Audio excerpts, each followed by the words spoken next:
नमस्कार. नंदुरबार जिल्ह्याच्या विकास गाथेत आपलं स्वागत आहे. आज आपण पाहणार आहोत की 2025 हे वर्ष नंदुरबारसाठी एका नव्या पर्वाची, एका नव्या युगाची सुरुवात कशी ठरलंय. हो, अगदी खरे. 2025 हे फक्त कॅलेंडरमधलं एक वर्ष नाही, तर नंदुरबारच्या नागरिकांसाठी आशा आणि प्रगती घेऊन आलेलं एक लँडमार्क वर्ष ठरलंय. या एका वर्षात विकासाची गाडी जणू सुसाट धावली आहे. चला तर मग आपण एकत्र मिळून या विकासाच्या प्रवासातले महत्वाचे टप्पे पाहूया. आपण सुरुवात करणार आहोत जोडणी म्हणजे रस्ते आणि रेल्वेपासून. त्यानंतर पाहू श्रद्धा आणि संस्कृती, मग ऊर्जा आणि उद्योग, आणि हो, दुर्गम भागातील विकास, आणि शेवटी भविष्यात नंदुरबार कोणत्या दिशेने वाटचाल करते यावरही एक नजर टाकू. असं म्हणतात की विकासाचा मार्ग हा रस्त्यांवरूनच जातो. म्हणूनच आपला पहिला टप्पा आहे जोडणी, जिथे रस्ते आणि रेल्वे या जिल्ह्याच्या खऱ्या अर्थाने जीवनवाहिन्या म्हणून समोर आले आहेत. विसरवाडी ते कोळदा हा महामार्ग तब्बल 5 वर्षांपासून रखडला होता. यामुळे लोकांना रोज वाहतुकीच्या त्रासाला सामोरं जावं लागत होतं. पण 2025 मध्ये या 44 किलोमीटरच्या कामाला अखेर सुरुवात झाली आणि यामुळे वेगवान वाहतुकीचा मार्ग आता मोकळा झालाय. आणि या कामाच्या पहिल्या टप्प्यासाठी तब्बल 160 कोटी रुपयांचा निधी मंजूर करण्यात आला आहे. ही रक्कमच दाखवून देते की हा प्रकल्प जिल्ह्यासाठी किती महत्वाचा आहे. आणि हो, हा फक्त एक सिमेंट कॉन्क्रीटचा रस्ता नाहीये. विचार करा, हा शेतकऱ्यांचा माल बाजारात वेळेवर पोहोचवणारा मार्ग आहे. हा रुग्णांना वेळेवर दवाखान्यात पोहोचवणारा आशेचा मार्ग आहे. यामुळे खरंच अनेकांची आयुष्य बदलणार आहेत. रस्त्यांसोबतच रेल्वेनेही आता वेग पकडलाय. 100 वर्षांहून अधिक जुनं असलेलं आपलं नंदुरबार रेल्वे स्टेशन आता एका नव्या रूपात समोर येत आहे. त्याला मॉडेल स्टेशनचा दर्जा मिळालाय आणि 2.25 कोटींच्या निधीतून नवीन पादचारी पूल, मोठे केलेले प्लॅटफॉर्म आणि एक आधुनिक प्रवेशद्वार ही सगळी कामं 2025 मध्ये पूर्ण झाली आहेत. हा केवळ बदल नाही, तर इतिहासाचा सन्मान करत भविष्याकडे टाकलेलं एक महत्वाचं पाऊल आहे. विकासाचा अर्थ फक्त रस्ते आणि इमारती नसतो, नाही का? तो शहराच्या संस्कृती आणि श्रद्धेशीही जोडलेला असतो. चला पाहूया नंदुरबारने या क्षेत्रात 2025 मध्ये काय साधलंय. या प्रकल्पाचं सर्वात सुंदर वैशिष्ट्य काय माहितीये? हा लोकांच्या मागणीतून, त्यांच्या आग्रहातून उभा राहिला.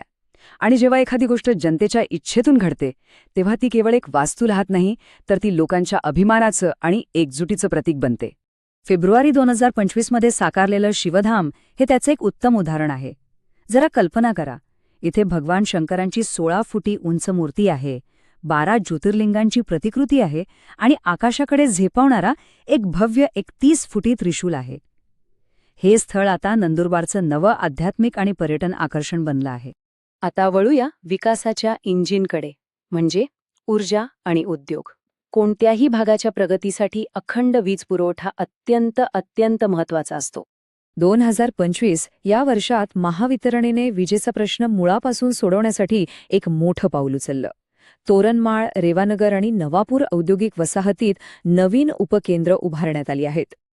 आता हे तांत्रिक नावं जरा बाजूला ठेवूया. सोप्या भाषेत सांगायचं तर याचा सरळ अर्थ आहे की 50 पेक्षा जास्त गावांमध्ये आणि स्थानिक उद्योगांमध्ये आता विजेचा लपंडाव पूर्णपणे बंद होणार. म्हणजे शेतकऱ्यांच्या पंपांना आणि मुलांच्या अभ्यासाला आता अखंड ऊर्जा मिळणार. शहरांसोबतच जेव्हा दुर्गम भागात विकासाची गंगा पोहोचते, तेव्हाच खरा विकास होतो, नाही का? 2025 हे वर्ष सातपुड्याच्या दऱ्याखोऱ्यात राहणाऱ्या आपल्या बांधवांसाठी खूप खास ठरलं. शासनाने सातपुड्याच्या दुर्गम भागासाठी तब्बल 27 कोटी रुपयांचा निधी मंजूर केला. ही रक्कम या भागाच्या विकासासाठी असलेली वचनबद्धता दाखवते. पण प्रश्न हा आहे की इतका मोठा निधी नक्की कुठे वापरला गेला? कुठल्या मोठ्या इमारतीसाठी किंवा रस्त्यासाठी? याचं उत्तर खरंच खूप महत्वाचं आणि मनाला भावणार आहे. हा पैसा वापरला गेला 42 छोटे पूल म्हणजे साकं उभारण्यासाठी. कशासाठी? तर पावसाळ्यात ओढे आणि नाले ओलांडताना एकाही मुलामुलीची शाळा बुडू नये, त्यांचा शिक्षणाचा रस्ता कधीच थांबू नये यासाठी. हा फक्त निधी नाही, तर पुढच्या पिढीसाठी केलेली एक मोठी गुंतवणूक आहे. इतकंच नाही तर आरोग्याच्या बाबतीतही एक मोठी झेप घेतलीय.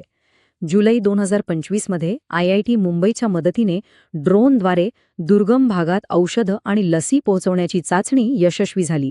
याचा अर्थ आता आपत्कालीन परिस्थितीत जीवन वाचवणारी औषधं वेळेवर पोहोचू शकतात.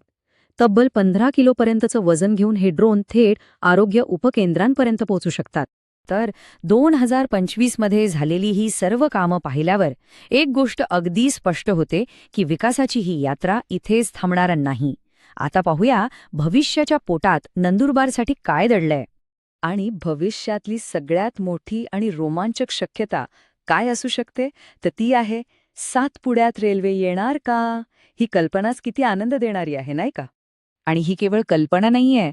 केंद्रीय गतिशक्ती मंत्रालयाच्या पथकाने नंदुरबार ते मोलगी या नवीन रेल्वे मार्गाची पाहणी केली आहे. यामुळे सातपुड्यातील नागरिकांच्या आशा नक्कीच पल्लवित झाल्या आहेत. म्हणून 2025 हे वर्ष नंदुरबारसाठी फक्त एक लँडमार्क वर्ष नाही, तर एका मोठ्या भव्य प्रवासाची ही केवळ सुरुवात आहे. रस्ते, रेल्वे, ऊर्जा आणि तंत्रज्ञानाच्या साठीने सुरू झालेली नंदुरबारची ही विकास यात्रा आता थांबणार नाही, हे निश्चित. चर्चांसाठी आणि नवीन व्हिडिओंसाठी आताच आमच्या चॅनलला सबस्क्राईब करा.